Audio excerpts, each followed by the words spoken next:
Viceministro de Educación Preescolar, Básica y Media, doctor Oscar Sánchez, gracias por estar con nosotros. Buenos días. Buenos días, ¿cómo están? Estábamos hablando, viceministro, del tema de Jamundí, que los muchachos hoy van a tener clases virtuales por la situación. ¿Qué sabe usted de eso, viceministro? No, pues estamos muy preocupados porque si nuestros procesos de paz no logran avanzar, este país va a seguir en una situación de guerra que a quienes más afecta es a los más débiles, en particular a las nuevas generaciones. Nosotros tenemos que sacar a los niños de la guerra.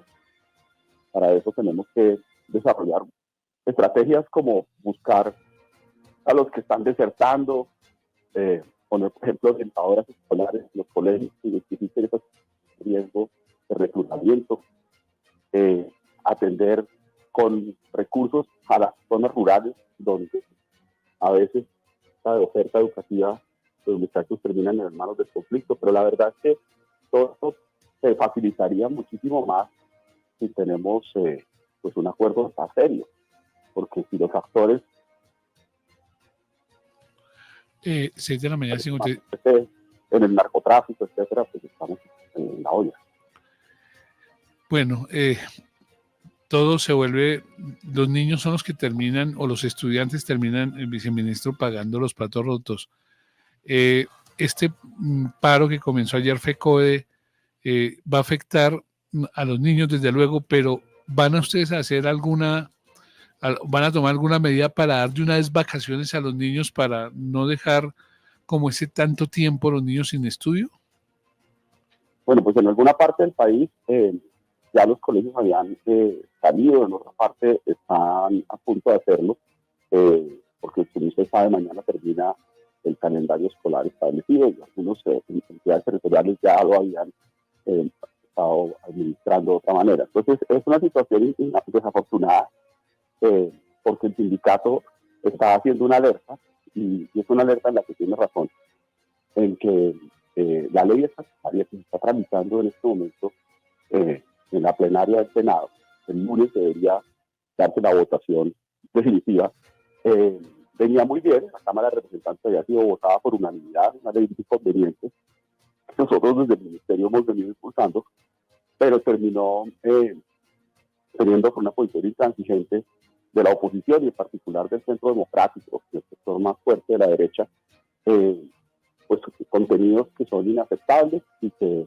nosotros creemos que hay que retirar. Entonces el sindicato mandó a este paro para poner a los maestros en alerta en el país sobre esta situación y esto efectivamente pues hace que el servicio educativo no esté prestándose con completa normalidad.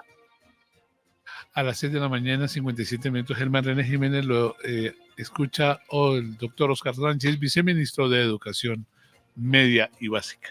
Viceministro, entre tanto, la ley que se tramita sigue en el Congreso como está o se está pensando en hacer alguna modificación. A ver, la ley sale de Cámara hace un mes largo, después de un proceso de debate nacional. Hubo más de 100 encuentros entre audiencias oficiales y toda clase de conversaciones en territorios, con universidades, con sectores del magisterio, países, etc. Y es una ley que genera consenso, es lo que nosotros estábamos tratando de que fuera la base del Acuerdo Nacional por la Educación. Ese texto que salió de Cámara se podría presentar en Senado, para la plenaria del Senado. Ahí, digamos, las constancias, etcétera, en el trámite de la Comisión Primera para que se presentara ese texto, que es el que hasta ahora ha logrado mayor consenso. En la Comisión Primera del Senado no había una mayoría capaz de acoger ese acuerdo. Y la derecha, liderada por la senadora Paloma Valencia, estaba planteando unos contenidos sin los cuales ni siquiera había dejado pasar a la Comisión Primera. Pero esos contenidos son inaceptables. Entonces, lo que habría que resolver en el día de hoy es si se logra algún tipo de acuerdo para sacar eso de ahí, poderlo llevar al Senado con un nivel importante de consenso, que yo francamente soy escéptico de eso, o se presentan dos ponencias, una que vuelve a traer el texto de Cámara, que es un texto que todos quisiéramos que salga adelante, y otra que seguramente presentará la derecha, diciendo que los recursos públicos no son prioritariamente para la educación pública, o diciendo que los maestros hay que evaluarlos con pruebas estandarizadas de los estudiantes, o que no se debe garantizar que cada colegio público tenga preescolar de 3 grados. Creo que esos 3 puntos son los más importantes y son puntos inaceptables, son algo que realmente yo sí llamo al país y en particular a estos sectores de oposición a flexibilizar su postura, porque eso no tiene mucho sentido. Pero si se dan las 2 ponencias y hubiera que votarlas el lunes, pues esperemos que las mayorías del Congreso aprueben una ley que este país necesita y agradecería. Sí, viceministro, es decir que lo ideal de cómo venía la marcha del proyecto es que no sé si hay una figura jurídica o legislativa para que permaneciera como salió de Cámara, sin lo que se le agregó en comisión primera de Senado. Sí, o sea, lo ideal es que la ponencia que se presenta al Senado coincida con lo que se aprobó en Cámara, y eso pues no tiene, digamos, ningún problema. O sea, es decir, a la comisión primera de Cámara llegó un proyecto que escribió el gobierno nacional. De la primera de Cámara salió una cosa con cambios importantes. De la plenaria de Cámara salió con cambios importantes, y hasta ahí ese trámite mejoró el proyecto. A la primera del Senado entró eso y salió una cosa que está mal. A la plenaria del Senado podría llegar algo y salir una cosa que esté bien. Ahora, si corremos el riesgo de que finalmente el gobierno presente un proyecto para garantizar el derecho fundamental a la educación a todos los colombianos, fortaleciendo la educación pública, y termine el Congreso aprobando una cosa que sea contraria a eso. Ese es un riesgo de correr, porque el Congreso en últimas es soberano. Pero la verdad es que yo creo que eso no va a pasar, porque de todos modos la gente reconoce que hay cosas que no tendría sentido sacar del Congreso. Entonces yo creo que los escenarios más probables son que se recupere el espíritu original del proyecto, lo cual nos alegraría, o que se termine el tiempo. 7 de la mañana, 2 minutos. Julián, ¿cuál es su pregunta? Sí, doctor Sánchez, ¿nos podría explicar el sistema de evaluación integral para docentes, por favor? Sí, con mucho gusto. Un maestro o una maestra hoy en día en Colombia tiene que pasar por muchos procesos de evaluación. El primero es el del proceso de ingreso a la carrera docente. Cuando un docente quiere convertirse en profesor, tiene que presentar unas pruebas que son diseñadas y aplicadas por la Comisión Nacional del Servicio Civil. Luego tiene que pasar por procesos de evaluación de desempeño. Es decir, cada año su superior, en este caso el rector de cada colegio, y si es un directivo docente, un rector, el secretario de Educación, hace un proceso de evaluación. Y además, para aplicar al ascenso, tiene que pasar también por un proceso de evaluación. Incluso hay una más que es el periodo de prueba cuando han empezado la carrera docente. En este momento, por ejemplo, en el país hay 48.000 docentes en periodo de prueba que están pasando por un proceso de evaluación, y hay pues de los 330.000 que hay cerca de 150.000 que están en el proceso de evaluación de desempeño, y además se acaban de inscribir, esto lo está operando la Universidad de Antioquia, cerca de 120.000 docentes para procesos de ascenso. Ahora, este tipo de evaluaciones hoy en día son rigurosas, etcétera, pero son evaluaciones que solamente miden la parte académica, digamos, de las capacidades de los maestros y maestras.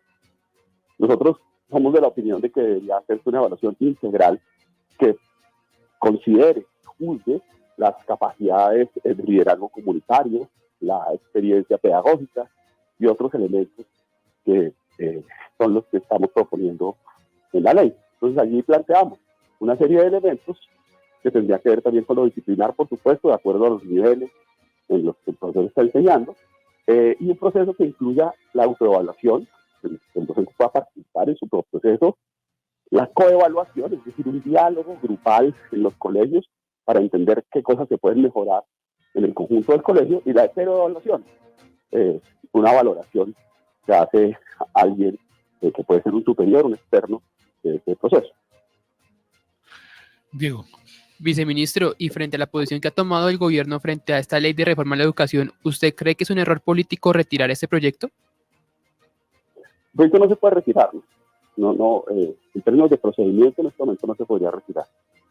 Si se decidiera hundirlo, tendría que ser por otros días. 7 de la mañana, 4 minutos para cerrar ya con el viceministro, que muy gentilmente nos está dando unos minutos en esta conversación con tantos menesteres que tiene usted por allá, ¿no, viceministro?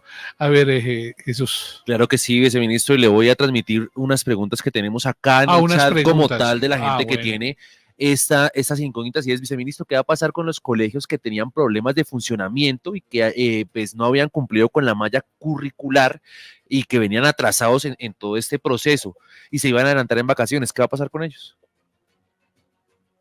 Bueno, lo que va a pasar es que la semana entrante, pues esta situación se decide en el Congreso y el calendario académico tiene que continuar su marcha y habrá que hacer los ajustes que cada entidad territorial y cada colegio defina.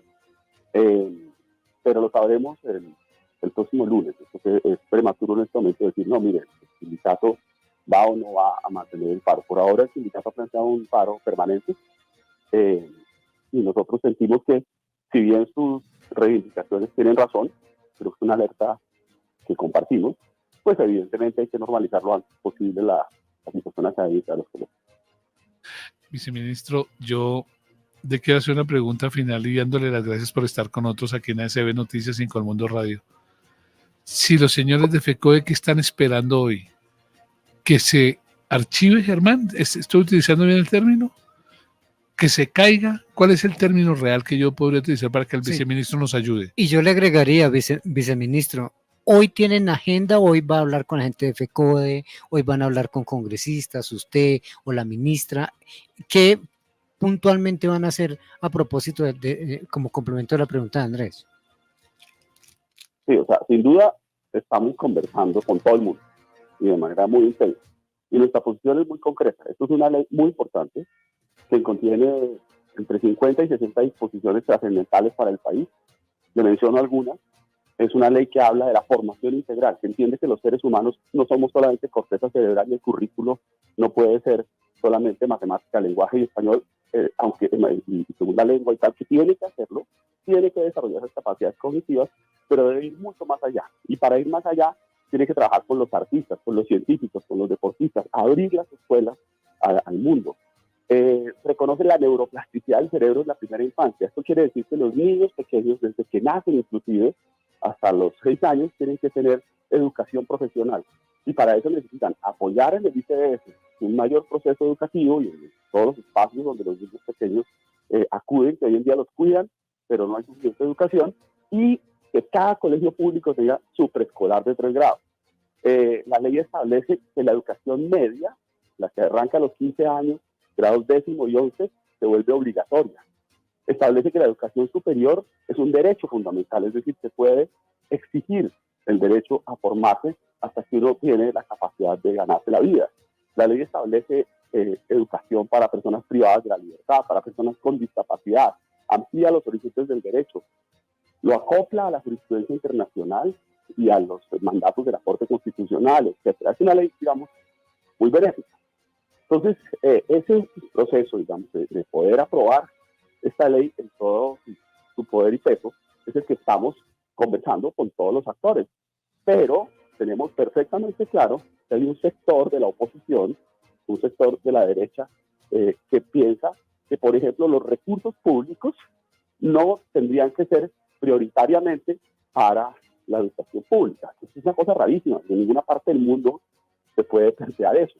De hecho, uno podría poner una ley que diga exclusivamente deberían ir para la educación pública, pero ese no era el contenido de la ley. La ley hablaba de prioritariamente y reconocía que no solamente hay garantías para la educación privada, sino que además los recursos públicos se pueden distribuir en situaciones excepcionales, favoreciendo esa educación privada y no solamente lo que pagan las familias.